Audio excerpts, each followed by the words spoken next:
নমস্কার বন্ধুরা, আপনাদের আরও একবার স্বাগত জানাই পাবলিক ভিউ কলকাতাতে। বন্ধুরা, লিগ শিল্ড জেতার পর মোহনবাগানের সহকারী কোচ ম্যানুয়াল পেরেস এই ম্যাচ সম্পর্কে এবং হাওয়াস সম্পর্কে কি বললেন সেটা জানাবো।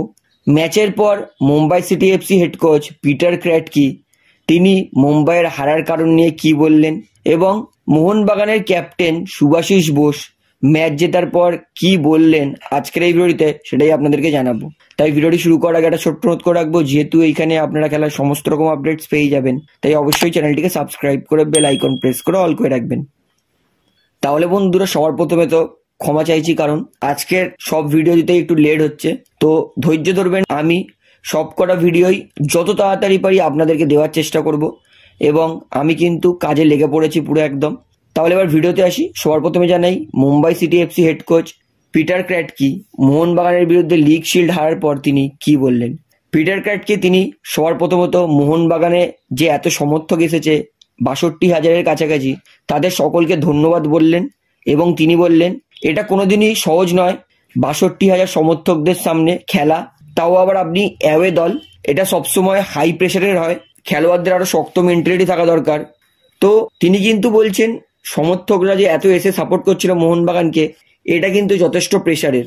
এবং শুধু তাই নয়, তিনি মোহনবাগান সমর্থকদেরকে ধন্যবাদও বললেন এটা ইন্ডিয়ান ফুটবলের জন্য ভালো।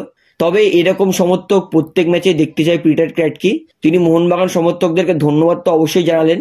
তো পিটার ক্র্যাটকি লিগ শিল্ড হারার কারণে বললেন, আমি মনে করি আমরা খুবই আস্তে ম্যাচটা স্টার্ট করেছিলাম, সেরকমই কেউ প্রেশার দিয়ে ফুটবল খেলছিলাম না, যেটা আমাদের জন্য ঠিক হয়নি। আমরা প্রথম হাফে খুবই আস্তে ফুটবল খেলেছি, খুবই আস্তে অ্যাপ্রোচ করেছি, এখানেই কিন্তু আমি একটু হতাশ এবং এখানেই কিন্তু আমরা লিগ হেরেছি। আমি চেয়েছিলাম যে আমার দল একটু স্পিডে ফুটবল খেলবে, কারণ আপনি যখন টপ টিমের সঙ্গে ফুটবল খেলেন তখন কিন্তু আপনাদেরকে আরও মেন্টালিটি জোর দিয়ে ফুটবল খেলতে হয়। এই জায়গাটাই আমরা কিন্তু অনেকটা পিছিয়ে পড়েছিলাম। পিটার ক্র্যাটকে তিনি আরও বলেন, যেইভাবে লিস্টন বক্সে কাটিং করে সুন্দর গোল করেছে ওইটার প্রশংসা করতেই হবে। ওইটা কিন্তু দলগত গোল নয়, ওইটা নিজের দক্ষতার গোল। তিনি বলছেন আমি চেয়েছিলাম যে ৬২,০০০ সমর্থকদের সামনে আমরা জিতবো, কিন্তু পারিনি, সেই জন্য একটু হতাশ। কিন্তু এইটুকুনি বলবো, আমার দলের খেলোয়াড়রা নিজের সেরাটা দেওয়ার চেষ্টা করেছে, আমি এটাই ওদের থেকে চেয়েছিলাম। এখনো অবধি কিন্তু আমাদের সবকিছু শেষ হয়ে যায়নি, এখনো সেমিফাইনাল ফাইনাল বেঁচে আছে। তাই আজকের এই হারটাকে ভুলিয়ে দিয়ে এবং এই ম্যাচে যে ভুলগুলো করেছে সেগুলো শুধরে নিয়ে আগামী ম্যাচের দিকে ফোকাস করতে হবে। তো বন্ধুরা, এবারে শুনুন ম্যাচের পর কি বলল মোহনবাগানের সহকারী কোচ ম্যানুয়াল পেরেস। ম্যাচের পর সমস্ত মোহনবাগান সমর্থকদেরকেই প্রচন্ড উচ্ছ্বাস করতে দেখা গেছে, এমনকি শরীর খারাপ নিয়ে অ্যান্টোনিও লোপেজ হাভাসকেও কিন্তু উচ্ছ্বাস করতে দেখেছে মোহনবাগান সমর্থকেরা।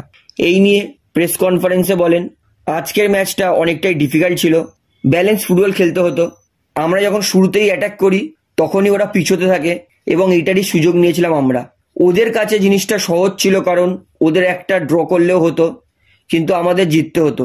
এবং আমরা যখন রেড কার্ড খাই তখন কিন্তু আমরা একটু খারাপ পরিস্থিতি গেছিলাম, কিন্তু যেইভাবে টাংরি এবং জেসন মানসিকতা দেখিয়েছে সেকেন্ড হাফে, সেইখানেই কিন্তু আমরা ম্যাচে ফিরেছিলাম এবং আমরা শেষ মুহূর্ত পর্যন্ত লড়েছি, 2টো গোল করেছি, এটাই আমাদের জয় এনেছে। ম্যানুয়াল পেরেস তিনি বললেন, এত সমর্থক আমাদের সাপোর্ট করতে এসে তার জন্য ধন্যবাদ। আমরা জানি পুরো ভারতে আমাদের সব থেকে বেশি সমর্থক, আমরাই ভারতের সব থেকে নামি টিম, কিন্তু এটারও একটা প্রেশার থাকে, এতগুলো সমর্থকের সামনে আপনাকে ভালো করতেই হবে, তাই আমরা এটা করে দেখিয়েছি। তিনি হাওয়াসের প্রশংসা করে বলেন, হাওয়াস তিনি কিন্তু পুরোপুরি সুস্থ নয়, তার শরীরে এখনো দুর্বলতা আছে।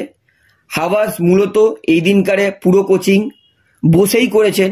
সাধারণত আমরা দেখি হাওয়াসকে 90 মিনিট দাঁড়িয়ে থাকতে, কিন্তু হাওয়াসের শরীরটা পুরো ঠিক হয়নি, তাই তিনি বসে বসেই কোচিং করেছিলেন এবং মাঝে মাঝে আমাকে বলে দিচ্ছিলেন যে খেলোয়াড়দেরকে কি করাতে হবে। তিনি বলেন, আমার মনে আছে যখন 15ই জানুয়ারি হাওয়াস মোহনবাগানের কোচ হয়ে এসেছিল আজ থেকে 3 মাস আগে, তখন আমরা কিন্তু গোয়ার থেকে 10 পয়েন্ট পিছিয়ে ছিলাম। তারপরেই আমাদের এফসি গোয়ার বিরুদ্ধে ম্যাচ ছিল, সেইখানে আমাদের কোচ বলেন, তোমরা যদি আমাকে ভরসা করো, আমার কাজ ভরসা করো, আমি তোমাদেরকে একটা প্রমিস করতে চাই, আমরা চ্যাম্পিয়ন হবই। এবং হাওয়াস যেটা বলেছে আজকে সেটা করে দেখিয়েইছে। অর্থাৎ হাওয়াস কিন্তু আগেই ভবিষ্যৎবাণী করেছিল যে তার কথা শুনলেই, তার কথা মানলে তিনি মোহনবাগানকে চ্যাম্পিয়ন করবেন। ম্যানুয়াল ক্যাসালিনা তিনি আরও বলেন, হাবাসের আন্ডারে আমি থেকে অনেক কিছু শিখতে পারছি। আমি মনে করি আমাদের কাছে ভারতের সবথেকে সেরা স্কোয়াডটা আছে এবং আমাদের শুধু কাজ ছিল এই টিমটাকে সঠিকভাবে পরিচালনা করা, আমরা সেটাই করেছি এবং আমি এটা বলতে পারি যে এইখান থেকে আমাদের কিন্তু আটকানোটা খুবই কঠিন। এবং তিনি শেষে সমর্থকদেরকে ধন্যবাদ দিয়ে বলেন, যারা মাঠে উপস্থিত ছিলেন তাদের সকলকে অসংখ্য ধন্যবাদ যে তারা আমাদেরকে সাপোর্ট করেছে। তো বন্ধুরা, এবারে শুনুন ম্যাচের পর কি বলল মোহনবাগান দলের ক্যাপ্টেন সুভাশিস বোস। সুভাশিস বোস তিনি মনে করছেন যে এই মুহূর্তে বাংলার সব থেকে বড় গর্ব মোহনবাগান দল। তিনি বলছেন মোহনবাগান এর আগে অনেকই ট্রফি পেয়েছে, কিন্তু এইটা বিগত 10-15 বছরের সব থেকে সেরা পুরস্কার যেটা পেয়েছে মোহনবাগান। তিনি বলছেন যে আমরা এইটার জন্যই এতদিন পরিশ্রম করেছিলাম, গোটা 9 মাস 10 মাস ধরে আমরা এই ট্রফিটার জন্যই খেলেছি, আজকে জিতেছি, ভালো লাগছে।